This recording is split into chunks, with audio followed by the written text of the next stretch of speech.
나는, 나는 언제부터 우파였는지 도무지 기억이 나지 않습니다. 나는 82학번, 대학 때 대자보의 광주 사태에 피 흘리는 사진들을 보면서 그때 느낀 감정하고, 지금 내가 지리산에 올라와서 이 유튜버를 하면서 광주 사태에 대한 느끼는 감정하고 이렇게 비교를 해보면 정말 그때 느낀 감정과 지금 느끼는 감정은 거의 같다고 볼 수 있습니다. 바뀐 게 없어요. 그런데 이 정권 사람들은 이것을 성역으로 만들고 싶은 충동이 있는지 도무지 아직도 그들을 이해할 수가 없습니다. 그들과 같이 대학이라는 곳도 다녔고 같이 공부했고, 그들은 화염병 돌멩이 던질 때 우리는 술 마셨고 철학을 이야기했고, 네, 고등학교 절친 어경련이라는 친구가 있는데, 저는 대학을 지방 마산에서 다니고 이 친구는 대구로 가서 수의학을 공부를 했습니다. 아주 절친이었습니다. 제가 친구를 조금 깊게 사귀는 편이라 가지고 대학에서 철학이라는 과목을 처음 접하게 돼가지고 큰 충격이었습니다. 이런 충격 때문에 더 친하게 된 것입니다. 그 친구도 철학이라는 과목을 처음 접하고 저도 그 당시 그랬고, 그래서 금요일만 되면은 수업만 마치고 나면 대구에서 총알같이 내려오는 겁니다. 그래서 3일 연장 밤낮을 술 마시고 밤새면서 이야기하는 거예요. 그래도 밤이 짧았죠. 우리나라는 철학이라는 과목을 대학에서 겨우 배우잖아요. 그런데 프랑스라는 나라는 고등학교부터도 고교 과정에 들어있다고 들었습니다. 지금도 저는 이해할 수가 없어요. 철학이라는 과목을 더 저학년으로 내려야 된다는 생각에는 변함이 없고요. 세상의 이치를 알려고 미친 듯이 술을 마셨습니다. 정말 그때는 정의가 무엇인지, 그때 정의론 같은 것들이 제대로 정립이 안 됐었기 때문에, 세상 돌아가는 이치라든지 왜 사람은 죽어야 되는지, 왜 사는지, 이런 것들. 시내에서 술을 마시다가 돈 떨어지면 외상이 되는 집 앞에까지 와서 우리 집이 좀 잘 살았거든요. 엄마가 외상값을 갚아주시니까요. 그래도 동네에서는 아무래도 외상이 다 되니까 아무래도 좀, 그래서 그런지 저는 철학의 필요성이 정말 왜 사는지, 죽음의 의미는 뭔지, 정의라는 게 무엇이고 필요한지, 또 필요 없다면 왜 없다고 생각하는지, 하루에 진짜 한 번 이상 죽음을 생각하지 않는 것은, 지금 살아있는 상태와 살아있는 상태와 죽은 상태 두 가지로 구분할 수 있잖아요. 지금도 죽으러 가고 있잖아요. 그런데 죽음을 생각하지 않는 것, 그것은 죽은 것과 마찬가지라고 생각하는, 그런 생각도 해봅니다. 사실 그 시절에서는 제가 관심이 많았던 것은 그때 우리는 두툼한 책 코스모스 같은 거라든지, 칼 세이건의 뭐죠? 코스모스나 또 뭐죠? 네. 그 이후에 이제 마이클 샌델이나 존 롤스나 로버트 노직의 정의론은 어떻게 차이가 나고 어떤 게 정의로운 것인가, 그 다음에 롤스의 우연적 여건에 의한 부당한 불평등, 이런 것에 대해서는 제가 이거 찾아놨는데요. 정말 재미나는 문서인데 재미있을지 모르겠습니다. 이게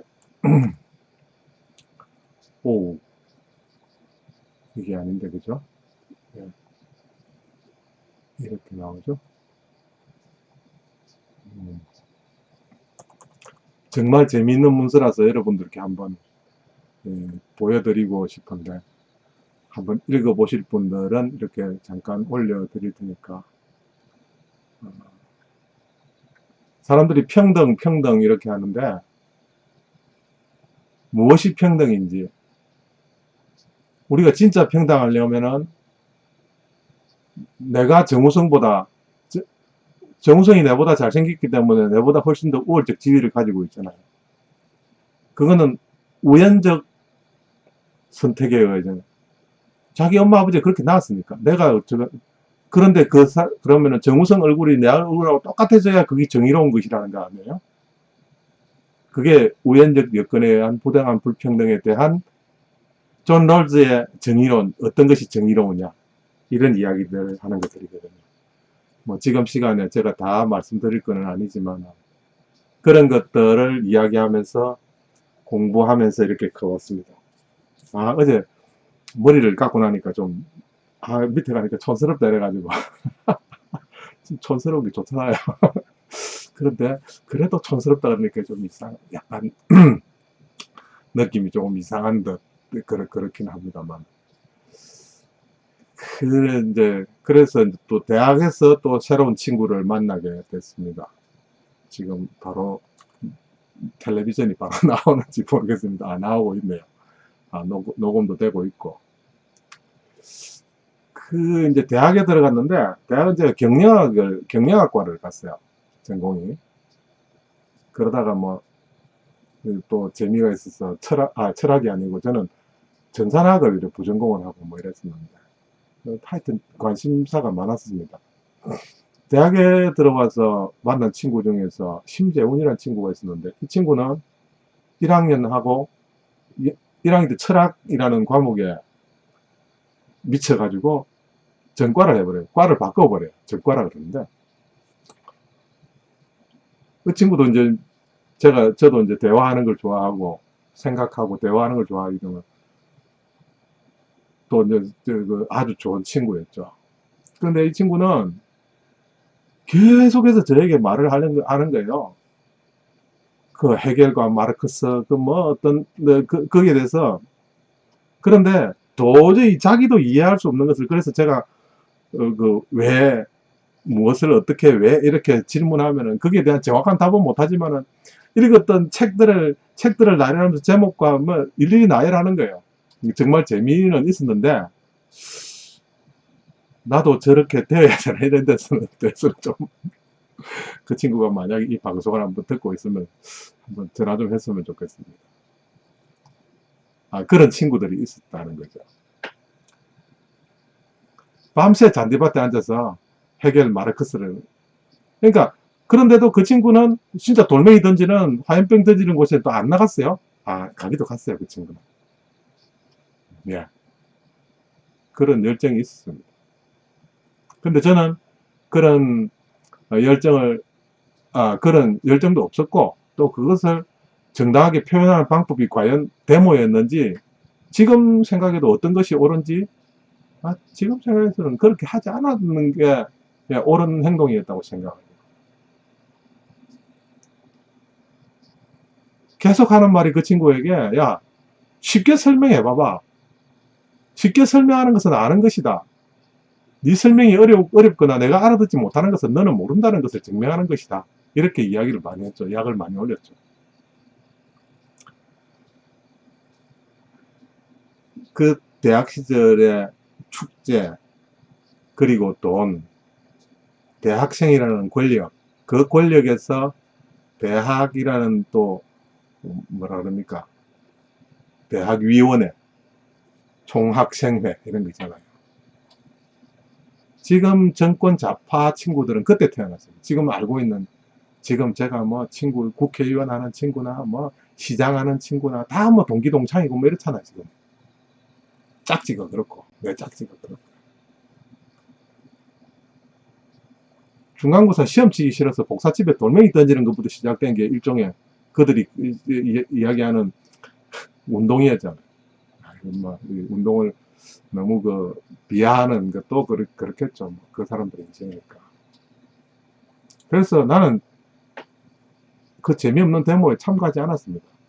참가해야 할 마땅한 이유를 찾지 못했습니다. 그때부터도 상당히 많은 생각을 했었죠. 그래서 세월이 좀 흐르고 좌파, 우파라고 분명하게 어떤 정확하게 구분하는 단어가 우리나라에서도 사실은 그렇게 오래 되지 않았습니다.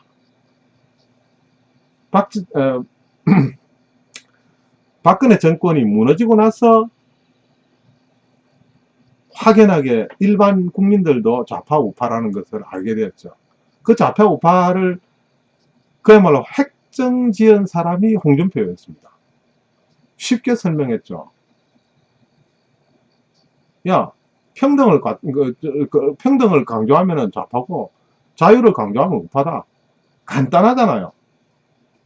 그 말을 홍준표가 권력 있는 정치인으로서는 처음 했는데, 저는 그래서 그때의 기억이 굉장히 용기 있었다. 용기 있는, 바로 좌파라고 그 이전에는 그렇지도 못했어요.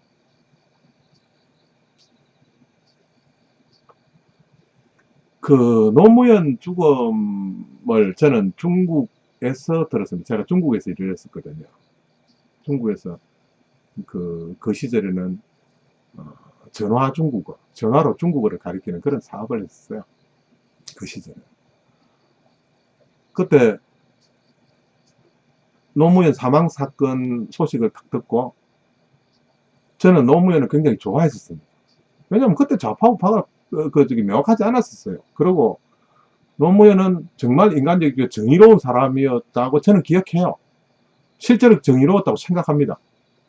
그래서 그 사람의 죽음의 자살의 저음에서 그 연락을 받았을 때, 뉴스를 봤을 때 우리 아들하고 같이 있었습니다. 눈물이 울컥 쏟아지는 거예요. 왜 이래 세상이 부정의하냐. 그런데 차마 아이 앞에 눈물을 울컥하는 그런 감정을 내기 싫어서 참았었죠. 그때 기억이 생생하게 남습니다.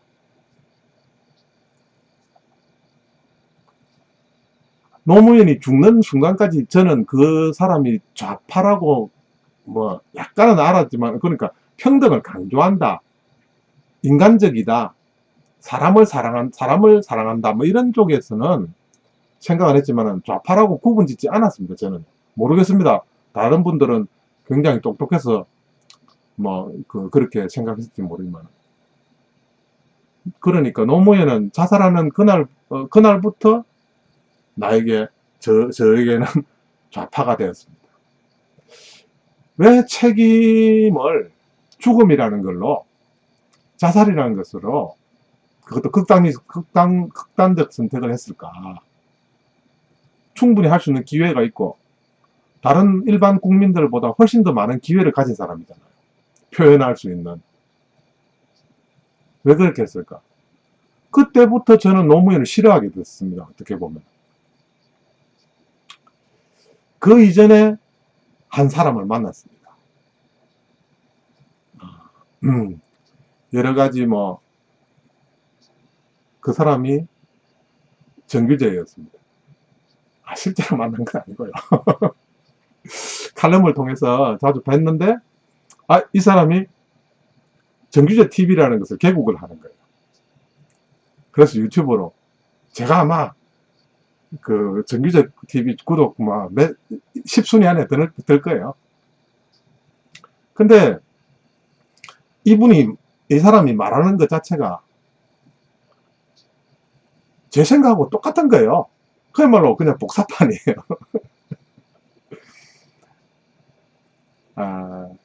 예, 그래서 정규제 때문에 사실은 존 롤즈의 책이라든지 그 다음에 뭐라 그럽니까,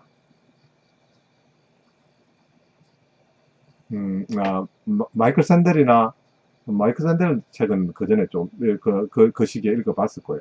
로버트 노직의 정의론도 이런 정의론이 있구나 라는 것을 정규제란 이 사람한테 배웠죠. 예. 정규제가 로버트 노직을 소개했기 때문에 알았어요. 참 멍청했죠, 어떻게 보면. 그래서 기억에 많이 남는 사람 정규제. 한번 진짜 정규제 그 8년 전 비디오들을 한번 지금 비디오는 재미가 좀 덜해요. 8년 전 정규제 비디오는요, 정말 볼만한 거 많아요. 재미있는 거 많아요. 네, 소개하고 싶고요. 그 다음에 만난 사람이, 네, 정규제 소개로 알게 됐죠. 박성현의 개인이라 불리는 기적이라는 책이었는데, 그것도, 개인주의를 바로 알게 해준 인간 박성현. 그 박성현한테도 이번 글을 통해서, 이런 비디오를 통해서 고마움을 좀, 박성현도 예, 유튜브를 가지고 있어요. 예, 백모라는 그런 유튜브를 가지고 있어요. 그 이후에 이제 박근혜 사건이 있고, 홍준표가 등장하고,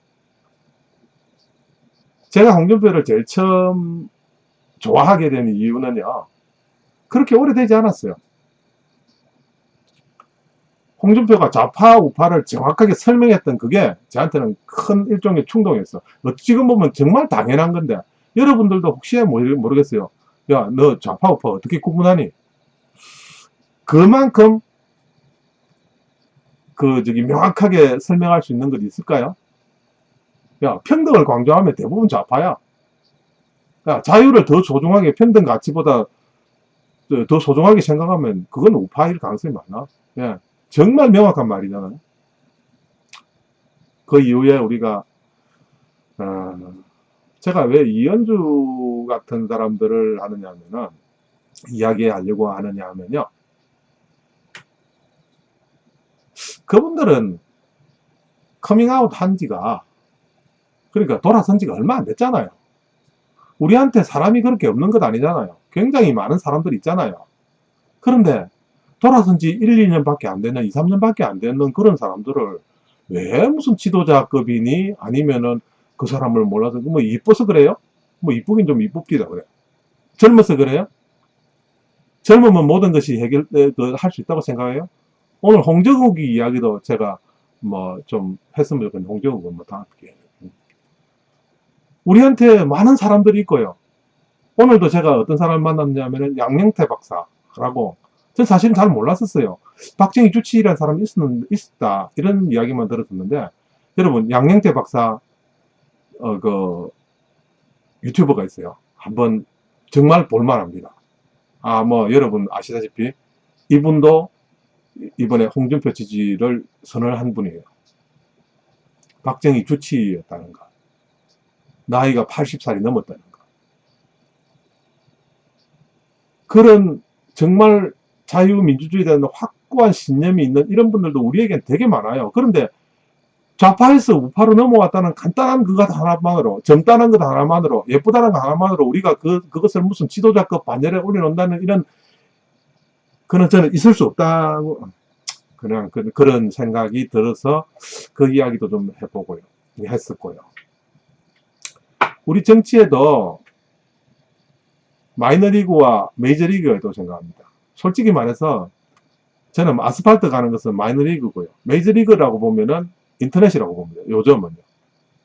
페북하고 유튜버는 메이저리그라고 봅니다. 이 메이저리그에서 우리가 승리해야 된다고 생각합니다. 그래서 제가 강조하는 것이 인터넷에 젊은 사람이 좌파가 많죠. 우리 나이 든 사람들이 우파가 많잖아요. 그러면은 어떻게 되겠어요?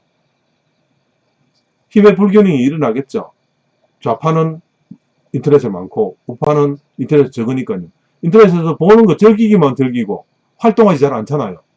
여러분 댓글 잘 안 달잖아요. 제 글에 댓글 달지 마세요. 이제 많이 달 그 여유도 없더라고요. 달지 말라는 건 아니고, 뭐 홍준표 응원합니다 이런 것만 달아가지고는, 제 댓글에는 다 홍준표 응원하는 사람들만 있는 사람들인데 거기에 댓글 많이 달아가지고 제가 읽기만 힘들죠. 안 그렇습니까? 다른 것도 굉장히 많단 말이에요. 그래서 제가 좌표를 찍어 드리겠습니다. 제가 세 마리 토끼 운동, 제가 제 다른 비디오에 보면 있거든요. 세 마리 토끼 운동 제가 버리는 이유가 그겁니다. 거기에서 좌표 찍어 드리면 거기가 우음 올려가가지고 거기에 댓글 달고 거기에서 퍼나르고, 그냥 텔레비전 나오는 것만 우두커니 보고 있다가 내 혼자만 즐기는 것, 나는 우파다, 나는 애국자다 매일 외치지도 않고 그냥 있으면 어떻게 합니까? 표를 내야죠. 난 조갑제 선생을 좋아하는데요. 나이가 들면은 입을 여는 것보다 지갑을 먼저 열어야 된다. 굉장히 동의하는 말이고, 그 조갑제 선생님 좋아하거든요. 조갑제 선생님, 그게도 댓글 많이 달고, 지금 우리 보면은 그렇잖아요. 우파도 지금 극명하게 나눠져 있잖아요. 두 개로요.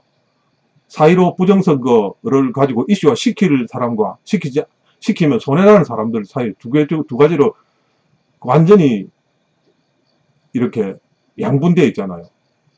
이렇게 해서는 안 됐죠. 심합니다. 이런 부분을 해결할 수 있는 게 제가 지금 운동을 하고 있는 세마리 토끼입니다. 세마리 토끼는 페이스북에서 지금 세마리 토끼라고 검색하시면 나오거든요. 거기에서 우리 우파가 분열되는 것을 선거에서 반드시 이길 수 있는 방법에 대한 방법론을 제시하고 있거든요. 그 부분 여러분 한번 관심 가져주시고, 아까 메이저 이야기했는데, 제가 왜 홍준표를 일단은 지금 현재로서는 지지하느냐면, 홍준표가 대통령이 되면요, 내가 메이저가 되는 세상을 만들 가능성이 있다는 생각이에요. 내가 메이저가 되는 거. 내가 마이너가 아니고요.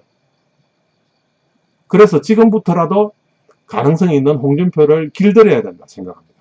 우리가 홍준표 너는 이렇게 움직여야 돼. 너 사상 이러니까. 너가 이렇게 세상을 이렇게 바꿔줘야 돼. 우리가 원하는 것은 이런 것이야. 이게 지금 댓글이라는 겁니다. 퍼나르는 거라는. 결국엔 이길 수 있는 방법을 젊은 사람들 숫자가 너무 많잖아요. 인터넷 너무 잘하잖아요. 얘들 동작도 빠르잖아요. 좌빨들을 말입니다.